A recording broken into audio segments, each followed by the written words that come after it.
नमस्कार दोस्तों, स्वागत है आपका स्टडी फॉर सिविल सर्विसेज में। यदि स्टडी फॉर सिविल सर्विसेज के छात्र हैं तो ये वाला टेलीग्राम जरूर ज्वाइन करके रखिए। यूट्यूब चैनल में हमारे साथ है तो भी ये वाला टेलीग्राम ज्वाइन करना बहुत ज्यादा जरूरी है। सारे नोटिफिकेशन, सारे अपडेट, सारे मोस्ट इंपोर्टेंट पिक्स, सारा रिवीजन सब कुछ यहाँ पे बताया जाता है। टेस्ट को ध्यान से अटेम्प्ट करिए और बताइए कितना स्कोर आपने किया है, कितने सही किए हैं टोटल क्वेश्चन में से। सभी लोग अपना अपना स्कोर जरूर कमेंट करिए। देखिए ये हमारा एससीएस डेली क्विज चैनल है, इसमें डेली क्विज होती है बिल्कुल फ्री में, इसको जरूर ज्वाइन कर लीजिएगा। ये हमारा इंस्टाग्राम का पेज है, इसको जरूर फॉलो कर लीजिएगा। Study for civil dot services करके अगर आप इंस्टाग्राम में सर्च करेंगे तो आपको मिल जाएगा। वीडियो को डिस्क्रिप्शन में इसकी लिंक दी हुई। इसमें आप स्टोरी सेक्शन जरूर देखते रहा करिए, प्लस इसमें हाईलाइट्स आते रहते हैं और प्लस पोस्ट आती रहती है, इनको जरूर फॉलो करते रहिए। नमस्कार दोस्तों, आप सभी का स्वागत है स्टडी फॉर एग्जाम में। दोस्तों, यह लेखपाल के सामान्य अध्ययन सीरीज का तीसरा वीडियो है। वीडियो शुरू करने से पहले मैं आपको बताना चाहता हूँ, हमारे कई पेड ग्रुप चलते हैं। अगर आप इनको लेना चाहते हो तो इन दो नंबर पर कॉल कर जानकारी प्राप्त कर सकते हैं। तो दोस्तों, देखते हैं आज का पहला प्रश्न। लो,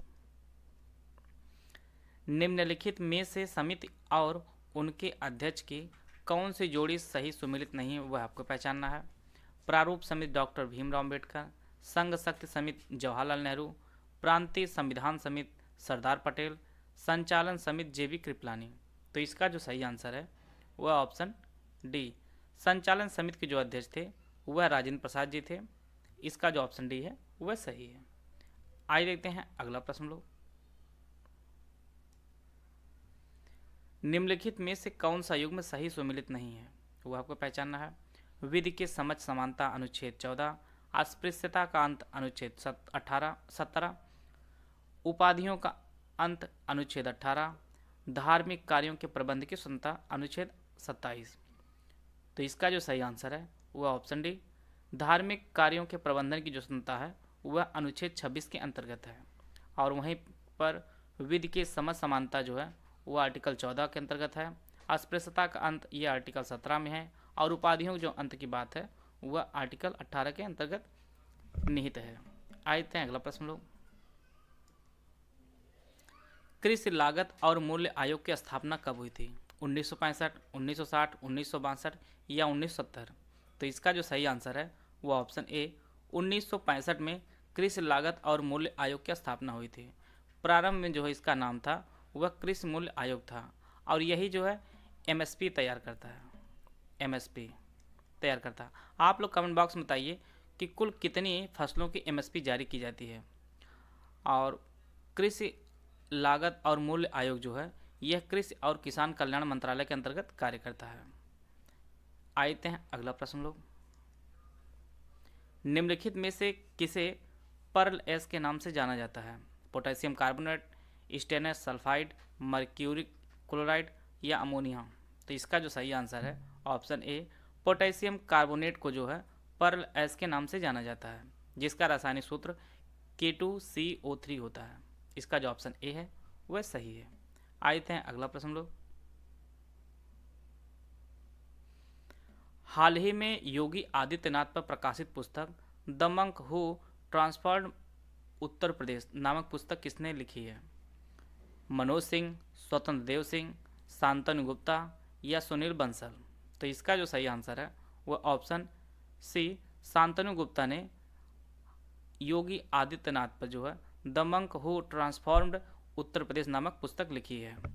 और यह जो पुस्तक है यह योगी आदित्यनाथ के सन्यासी से मुख्यमंत्री बनने तक का जो सफर है इसमें बताया है। आते हैं अगला प्रश्न। लोग, कांग्रेस के किस अधिवेशन में स्वदेशी का प्रस्ताव पारित किया गया था? कलकत्ता अधिवेशन 1906, सूरत अधिवेशन 1907, बनारस अधिवेशन 1905 या मद्रास अधिवेशन 1908? तो इसका जो सही आंसर है वह ऑप्शन ए, 1906। कलकत्ता अधिवेशन 1906 में जो आयोजित हुआ था उसी में स्वदेशी का प्रस्ताव पारित किया गया था। और इस अधिवेशन के जो अध्यक्ष थे वह दादा भाई नौरोजी थे। इस अधिवेशन के अध्यक्ष बात करते हैं सूरत अधिवेशन की, तो यह अधिवेशन 1907 में हुआ था और इसके जो अध्यक्ष थे वह रास बिहारी बोस थे। और बनारस अधिवेशन जो 1905 में हुआ था इसके जो अध्यक्ष थे वह गोपाल कृष्ण गोखले थे और इन्होंने जो है सर्वेंट ऑफ इंडिया सोसाइटी की जो है स्थापना की थी। और 1907 वाले अधिवेशन में ही जो है गरम दल और नरम दल जो है वो दो भागों में विभक्त हो जाता है। और 1908 जो अधिवेशन हुआ था मद्रास में, इसके भी जो अध्यक्ष थे वह रास बिहारी बोस ही थे। तो इस प्रश्न जो उत्तर होगा वह ऑप्शन ए कलकत्ता अधिवेशन 1906। आते हैं अगला प्रश्न लोग। शिवाजी का छत्रपति के रूप में औपचारिक राज्याभिषेक कहाँ पर हुआ था? सिवनेर, रायगढ़, बीजापुर या जयपुर में? तो इसका जो सही आंसर है वह ऑप्शन बी रायगढ़ में। शिवाजी का छत्रपति के रूप में औपचारिक राज्याभिषेक जो है यह रायगढ़ में हुआ था और यह अभिषेक जो है वह 1674 में हुआ था और इनका राज्याभिषेक पंडित गंगा भट्ट ने किया था। यह भी कई बार परीक्षाओं में पूछा गया है, गंगा भट्ट। आइए देते हैं अगला प्रश्न लोग। भारत में अंग्रेजों ने 1613 में अपनी पहली फैक्ट्री सूरत में स्थापित की थी। डचों ने बंगाल में पहली कंपनी 1627 ईस्वी में कहाँ पर स्थापित की थी? आसनसोल, बरानगर, पीपली या चिंसुरा? तो इसका जो सही आंसर है वह ऑप्शन सी पीपली में। डचों ने बंगाल में पहली कंपनी 1627 ईस्वी में पीपली में स्थापित की थी और वहीं पर अंग्रेजों ने पहली फैक्ट्री जो है वह सूरत में स्थापित की थी। तो इसका जो सही आंसर है वह ऑप्शन सी पीपली। आइए देखते हैं अगला प्रश्न लोग। 1919 का अधिनियम भारतीयों के लिए बेड़ियों का नया जाल था। यह कथन किससे संबंधित है? जवाहरलाल नेहरू, सुभाष चंद्र बोस, महात्मा गांधी या वीडी सावरकर? तो इसका जो सही आंसर है वह ऑप्शन बी सुभाष चंद्र बोस। यह कथन जो है सुभाष चंद्र बोस ने कहा था कि 1919 का अधिनियम भारतीयों के लिए बेड़ियों का नया जाल था। आइए देखते हैं अगला प्रश्न लोग। 15 अगस्त 1906 को राष्ट्रीय शिक्षा परिषद की स्थापना किसके द्वारा की गई थी?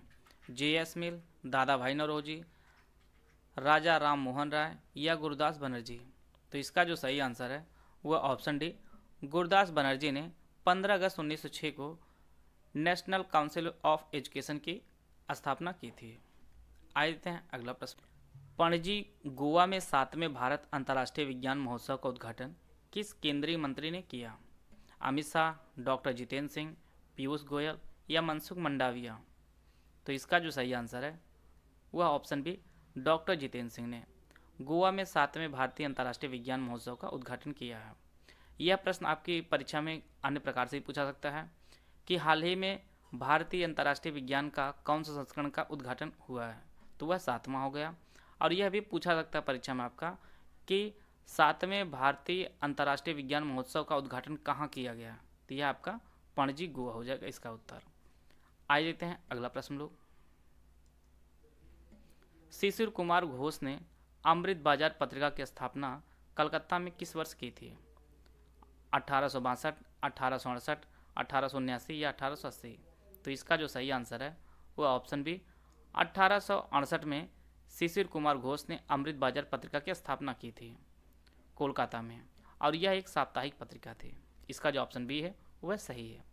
आइए देखते हैं अगला प्रश्न लोग। प्रसिद्ध हिल स्टेशन यारकॉड कहाँ अवस्थित है? यह आपको बताना किस राज्य में अवस्थित है? कर्नाटक, तमिलनाडु, केरल या ओडिशा? तो इसका जो सही आंसर है वह ऑप्शन बी तमिलनाडु में। प्रसिद्ध हिल स्टेशन यारकॉड जो है यह तमिलनाडु में स्थित है। इसका जो ऑप्शन बी है वह सही है। आइए देखते हैं अगला प्रश्न लोग। निम्नलिखित में से ऋग वैदिक काल की प्राचीन नदियों और उनके आधुनिक नाम की कौन सी जोड़ी सही सुमिलित नहीं है? पुरुषड़ी स्वात, विपाशा व्यास, अस्किनी चिनाब, सदा नीरक गंडक? तो इसका जो सही आंसर है वह ऑप्शन ए पुरुषड़ी स्वात। यह जो सही सुमिलित नहीं है। पुरुषड़ी का जो है आधुनिक जो नाम है वह रावी है, रावी है और स्वात नदी का जो है प्राचीन नाम जो है वह सुवास्तु है, सुवास्तु।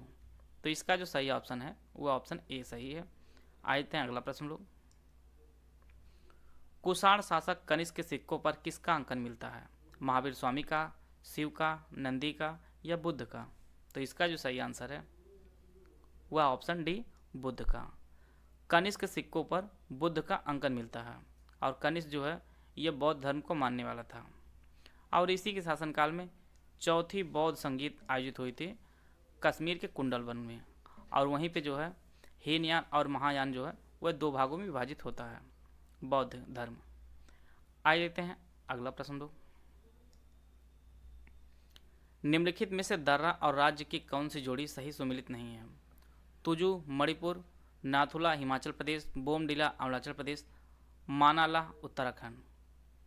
तो इसका जो सही आंसर है वह ऑप्शन बी, नाथुला दर्रा जो है यह हिमाचल प्रदेश में ना होकर यह सिक्किम में स्थित है। यह सिक्किम में स्थित है। बाकी तुजू मणिपुर में है, बोमडिला अरुणाचल प्रदेश में है और मानाला दर्रा जो है यह आपके उत्तराखंड में स्थित है। आज देखते हैं अगला प्रश्न लोग।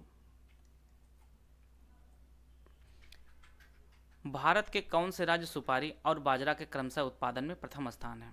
ओडिशा, उत्तर प्रदेश, कर्नाटक, राजस्थान, केरल और हरियाणा या कर्नाटक और उत्तर प्रदेश? सुपारी के उत्पादन में प्रथम स्थान कर्नाटक का है और बाजरे के उत्पादन में सर्वप्रथम स्थान जो है वह राजस्थान का है। तो इसका जो ऑप्शन बी है वह सही है, कर्नाटक और राजस्थान। आइए देते हैं अगला प्रश्न लोग। जैव विविधता दिवस किस दिन मनाया जाता है? 4 अप्रैल, 22 मई, 25 जनवरी या 12 सितंबर? तो इसका जो सही आंसर है वह ऑप्शन बी, प्रत्येक वर्ष 22 मई को जैव विविधता दिवस मनाया गया है और 2021 में भी मनाया गया। इस वर्ष की जो थीम थी, हम समाधान के हिस्सा हैं, 2021 के जैव विविधता दिवस की थीम थी और इसे सर्वप्रथम 1993 में संयुक्त राष्ट्र महासभा ने घोषित किया था कि हर वर्ष जो है वह 22 मई को जैव विविधता दिवस मनाया जाएगा। आते हैं अगला प्रश्न लोग। निम्नलिखित में से कौन सी क्रांति एवं संबंधित क्षेत्र का सुमेलन सही नहीं है? सुनहरी क्रांति फल एवं सब्जी उत्पादन, काली क्रांति पेट्रोलियम उत्पादन, भूरी क्रांति कोयला उत्पादन, गोल क्रांति आलू उत्पादन। तो इसका जो सही आंसर है वह ऑप्शन सी, भूरी क्रांति जो है वह कोयला उत्पादन से नहीं संबंधित है, जबकि यह उर्वरक के उत्पादन से संबंधित है, उर्वरक के, फर्टिलाइजर। तो इसका जो ऑप्शन सी है वह सही है। आइए देखते हैं अगला प्रश्न लोग। निम्नलिखित में से तीर्थ स्थान और अवस्थित के कौन सी जोड़ी सही सुमेलित नहीं है? पुष्कर राजस्थान, श्री शैलम आंध्र प्रदेश, ओंकारेश्वर मध्य प्रदेश, हेमकुंड साहिब पंजाब। तो इसका जो सही आंसर है वह ऑप्शन डी, हेमकुंड साहिब जो है यह पंजाब में नहीं स्थित है बल्कि यह उत्तराखंड में स्थित है। यह उत्तराखंड में स्थित है। आप लोगों के कितने प्रश्न सही हो रहे थे आप लोग कमेंट बॉक्स में जरूर बताइएगा। इसकी जो पीडीएफ मैं अपने Telegram group study for exam में शेयर कर दूंगा, आप लोग वहां से लेकर इसका रिवीजन कर लीजिएगा। वीडियो अगर आपको अच्छा लगा तो आप लाइक कर सकते हैं, चैनल सब्सक्राइब कर लीजिए। वीडियो को पूरे देखने धन्यवाद। जय हिंद, जय भारत।